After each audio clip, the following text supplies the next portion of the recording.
Welcome to Council Connection. I'm Dick White, Mayor and Durango City Councilor. This program is designed to give you a snapshot of happenings at the most recent Durango City Council meeting. This time we look at the October 17th meeting. Our October 17th meeting began with several recognitions. First, the Durango Library presented winners of its annual bookmark contest. High school, middle school, and elementary school students participate, with winners receiving a $100 gift card from Maria's Bookshop and runners-up receiving a $50 gift card. Next, Parks and Recreation Director Kathy Metz presented the Colorado Parks and Recreation Columbine Award. It recognized the new park design for the Smith Sports Complex at Fort Lewis College. And Durango Transit has received another honor. Assistant City Manager Amber Blake presented the Colorado Association of Transit Agencies 2017 Transit Agency of the Year Award for medium-sized communities. One of Durango's finest was also recognized by Chief of Police Cameron Afzal.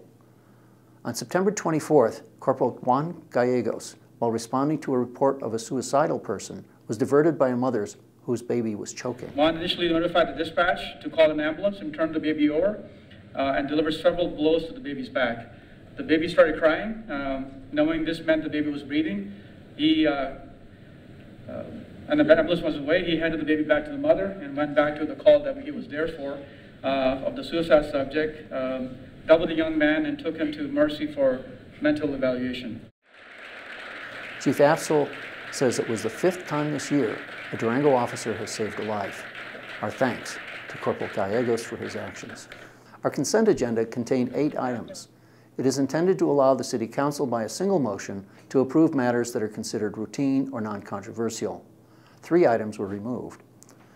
One was a resolution accepting a nearly $1.4 million grant from Great Outdoors Colorado to assist in construction of the Animas River Trail extension to Oxbow Park and Preserve. The projected cost for this entire reach of trail is $7.8 million. This project involves about 5,000 linear feet extension of the river trail. It's going to be a 10-foot wide concrete trail. There's going to be a bridge over the Animas River and then over 32nd Street with an overpass. That significant structure adds a lot to the cost, but it avoids a very busy intersection, not only with the river and the river users, but the people on the train, as well as 32nd Street, a major arterial road in Durango. That was followed by a resolution accepting the Lake Nighthorse annexation petition, which will clear the way for city management of recreation at the lake. There will be a public hearing on the annexation on December 5th. A third item concerning utility capital projects was also briefly discussed, and then the consent agenda was approved. There was a considerable public participation at this meeting as well, including input from several speakers advocating for a city commitment to meeting 100% of the community's energy needs with renewables by the year 2050.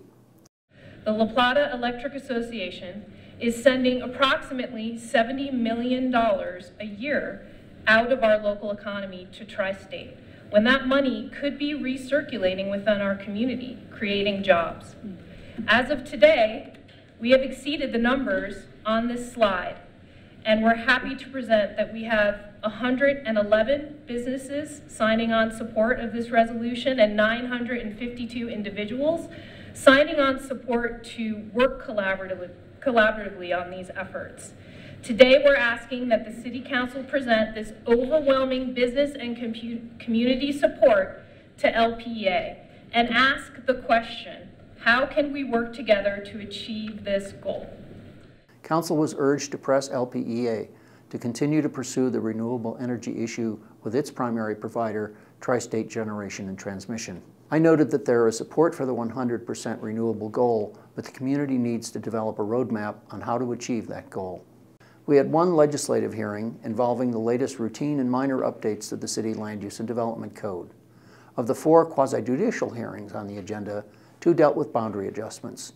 The third addressed a development plan for more residential and commercial development at 3 Springs.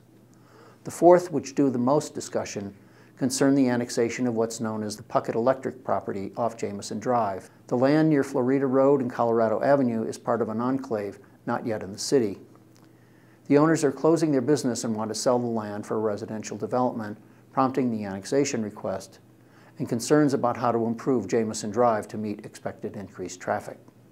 The applicants approach the city seeking annexation, and the city will require that its development standards be applied as part of the annexation.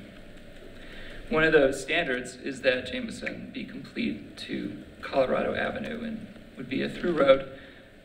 A cul-de-sac is also permitted, so there are really two options as far as the city is concerned. Either it's a through road or it's a cul-de-sac. What's being proposed here is not acceptable, and it's my understanding that by law, once the Pucketts have signed the request for annexation, they can't withdraw that. And so I would like to request that if the city council decides to move forward with requiring either the through street or the cul-de-sac as part of the requirements for the annexation, that we be allowed to withdraw the annexation request. Several neighbors also spoke out, but not against the development, but about changes to the road. After lengthy discussion, councilors voted to delay any action on the request until the November 7th meeting. During the meeting, councilors also mentioned several events you might find interesting. Among these, there will be a community forum on an affordable housing plan for Durango, Monday, October 30th at 5 p.m. at the Rec Center. A formal presentation of the plan will take place at 5:30, but you can drop in any time from 5 to 6:30 to learn more and provide input. Youngsters can enjoy a safe and fun Halloween in downtown Durango starting at 4 p.m. Tuesday, October 31st. More than 100 stores will participate, offering treats and fun for youth 10 and under in costume with a parent. For more information and a list of participating stores, go to downtowndurango.org/Halloween. And the weekend after Halloween, you're encouraged to recycle pumpkins and other holiday gourds. The city's and Bear Smart's Feed Pigs, Not Bears program offers drop-off at the La Plata County Fairgrounds or Three Springs Police Station Friday, November 3rd from noon to 6 p.m. and Saturday, November 4th from 9 to 2 p.m. After dropping your pumpkins and gourds, stop by the Durango Public Library for the fall holiday book sale from 9:30 to 5 each day. Stock up on books for $1 a pound. Lastly, ballots for the November 7th election have been mailed. This election has one uncontested race for a 9R school board position and a question on funding the Durango Fire Protection District. If you have questions or want to find out more, call 382-6296 or go to co.laplata.co.us and click on Government and then Elections. Our next study session will be October 24th at 4 p.m. We'll continue to receive 2018 budget information at this meeting, including reviewing the DATO and bid budgets, as well as the recommended community support block grants. Our next regular council meeting, which includes a public hearing on the 2018 budget, is Tuesday, November 7th at 6:30 p.m.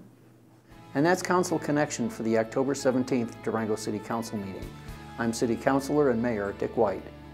Thanks for joining us, and remember, you can always contact your city councilors via email at citycouncil@durangogov.org.